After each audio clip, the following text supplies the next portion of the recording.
Brankas bos timah Tamron Tamsil disita Kejaksaan Agung atau Kejagung setelah terlibat dugaan korupsi timah 271 triliun rupiah.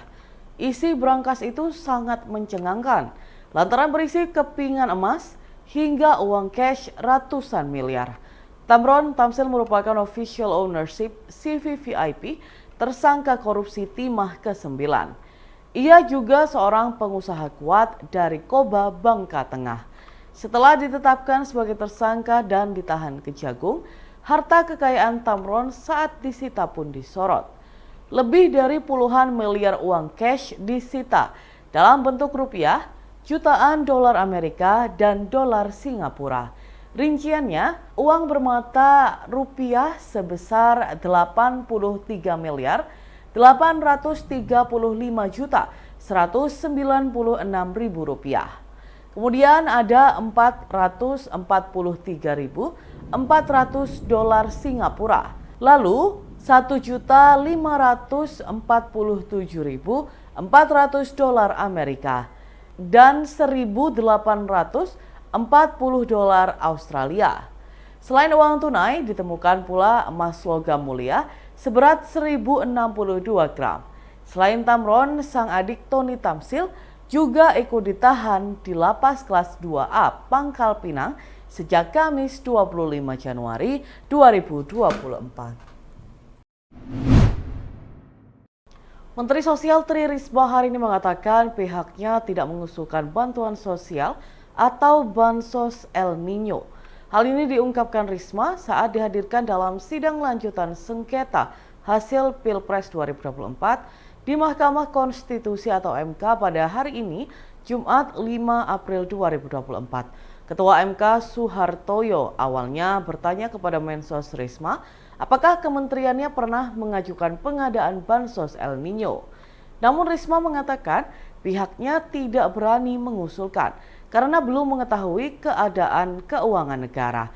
Risma menjelaskan bahwa usulan tersebut biasanya diadakan dalam rapat. Lalu dalam rapat tersebut akan disepakati keputusan tertentu. Sementara itu, Menko Perekonomian Erlangga Hartarto mengakui adanya arahan dari Presiden Jokowi. Ia mengatakan Jokowi meminta keempat menterinya untuk memberikan penjelasan sejelas-jelasnya. Erlangga mengklaim tidak ada arahan khusus dari Jokowi terhadap keempat menterinya. Mereka hanya diminta untuk memaparkan sesuai dengan tugas dan fungsinya masing-masing.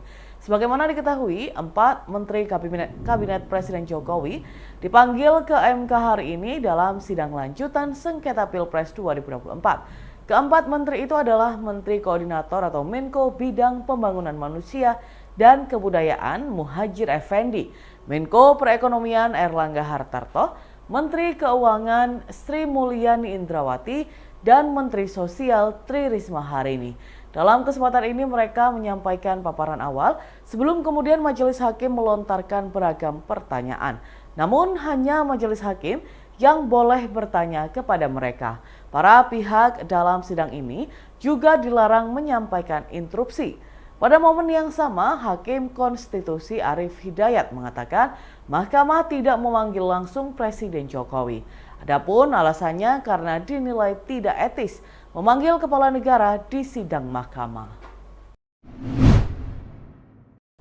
Pasukan Pertahanan Israel atau IDF telah memblokir sejumlah sinyal untuk navigasi termasuk GPS pada Kamis 4 April 2024. Pemblokiran ini diharapkan dapat melemahkan kemampuan Iran jika seandainya meluncurkan serangan balas dendam terhadap Israel. Dilansir dari Al-Mayadin, sejumlah warga di Tel Aviv melaporkan gangguan navigasi ketika mereka berkendara. Aplikasi pada ponsel menunjukkan bahwa posisi mereka sedang berada di Beirut, Lebanon.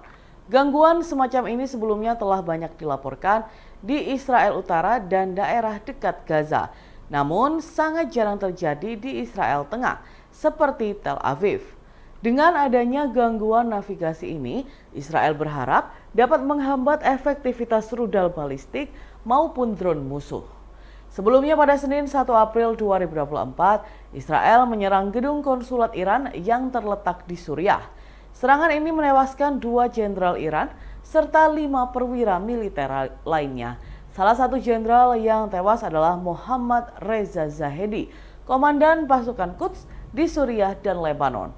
Kematiannya pun mengundang amarah dari pemerintah Iran dan militan Hizbullah. Keduanya pun bersumpah akan membalas dendam hingga Israel benar-benar menyesal. Belakangan, militer Israel telah meminta pasukan tempurnya yang cuti untuk kembali bertugas. Jika seandainya terjadi serangan mendadak, mereka sudah siap siaga. Pemudik dari Bali tujuan Jawa via jalur laut mulai meningkat mendekati puncak arus mudik. Pada hari Kamis hingga Jumat tertanggal 4 hingga 5 April 2024, jumlah penumpang di pelabuhan naik signifikan dibanding hari-hari sebelumnya. Data dari ASDP Indonesia Ferry Cabang Ketapang menunjukkan jumlah penumpang yang menyeberang ke Jawa hingga Kamis tercatat 3.994 orang. Mayoritas penumpang adalah pemudik yang menaiki kendaraan pribadi, baik sepeda motor maupun mobil. Jumlah penumpang pada hari itu merupakan yang tertinggi selama arus mudik tahun ini. Diperkirakan jumlah penumpang masih akan bertambah pada puncak arus mudik di hari Sabtu hingga Minggu, tertanggal 6 hingga 7 April 2024.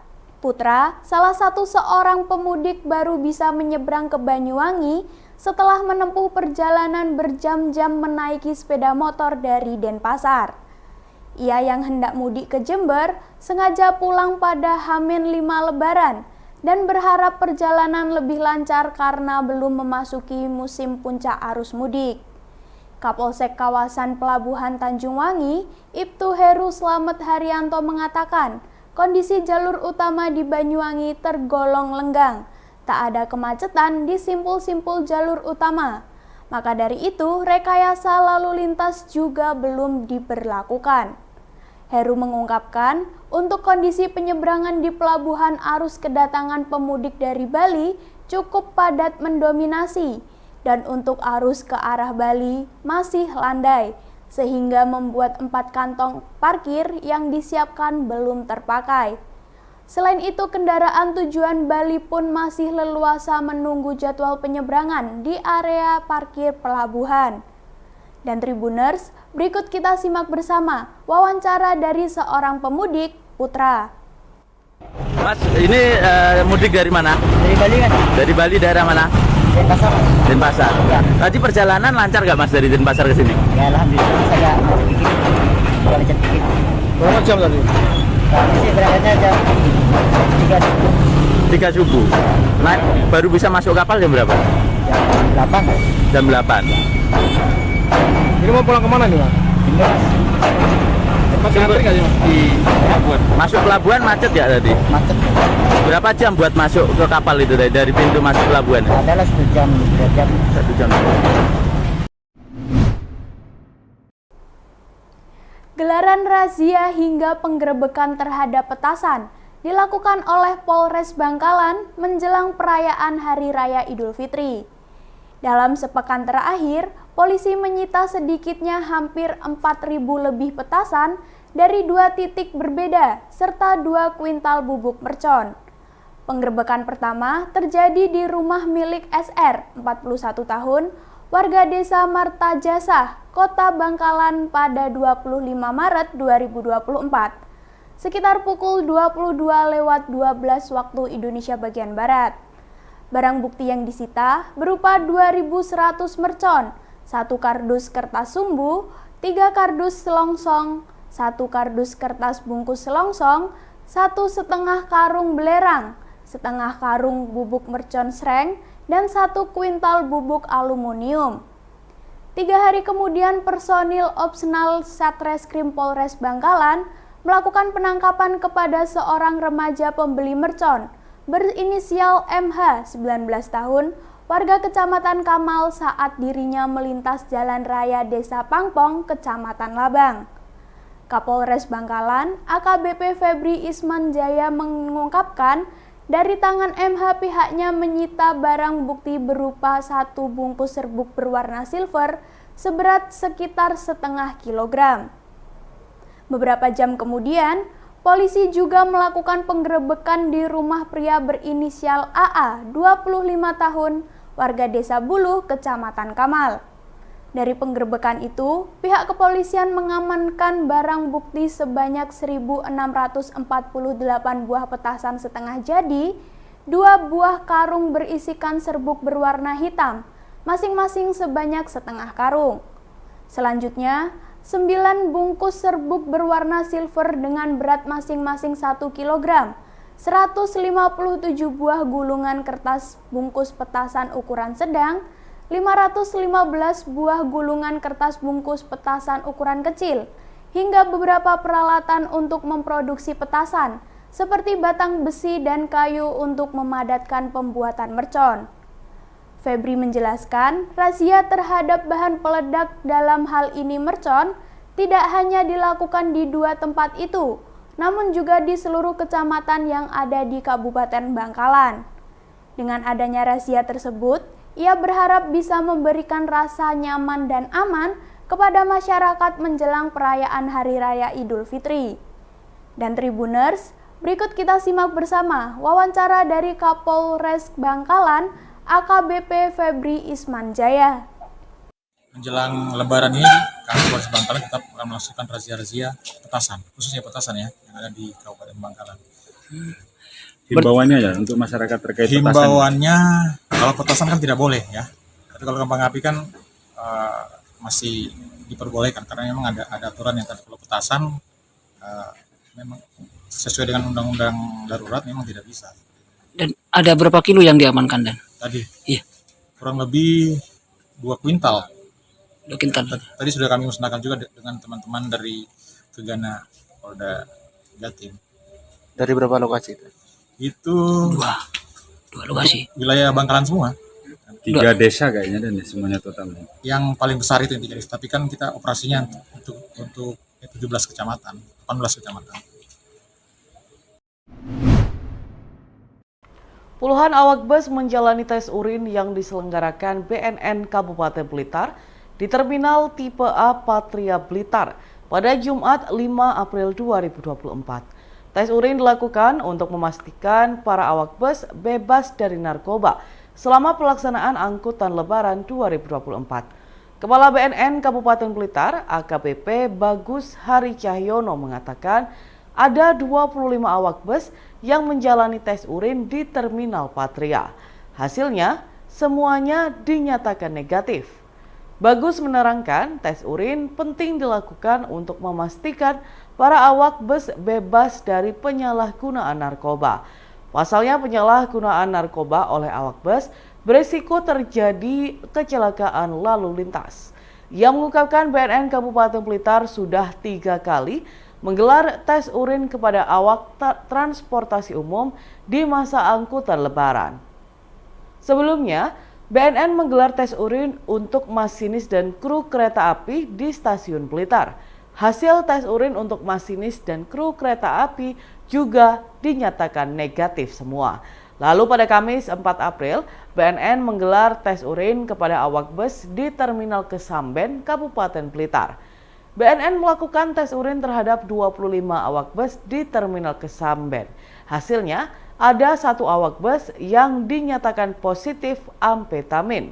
1 awak bus tersebut menjalani rehabilitasi rawat jalan di BNN Kabupaten Blitar. Kepala Terminal Tipe A Patria Blitar, Ferry Sugiharto mengatakan semua awak bus yang menjalani tes urin di Terminal Patria dinyatakan negatif dari penggunaan narkoba. Dan Tribuners, berikut kita simak bersama wawancara dengan Kasat Lantas Polres Blitar Kota, AKP M. Taufik Nabila. Kalau untuk kantor itu memang udah protap setiap hari lah, jadi kami operasi pun tetap dilakukan. Tiap hari ya? Tiap hari. Ini tadi ada temuan mungkin kan? Sementara belum ada Mbak, masih hasil dari cek urin dari BNN sama pengecekan itu masih berjalan. Kalau untuk bis ini biasanya kalau yang paling dicek itu apa sih? Maksudnya rem atau Yang pasti yang dicek itu remnya, kemudian sen-sennya, posisi, yang klaksonnya, liter, dan semua lisensi juga.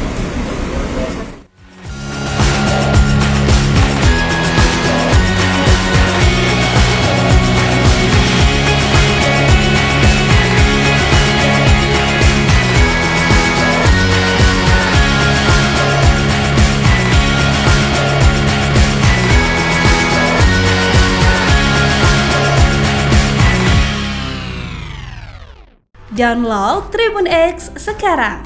Menghadirkan lokal menjadi Indonesia.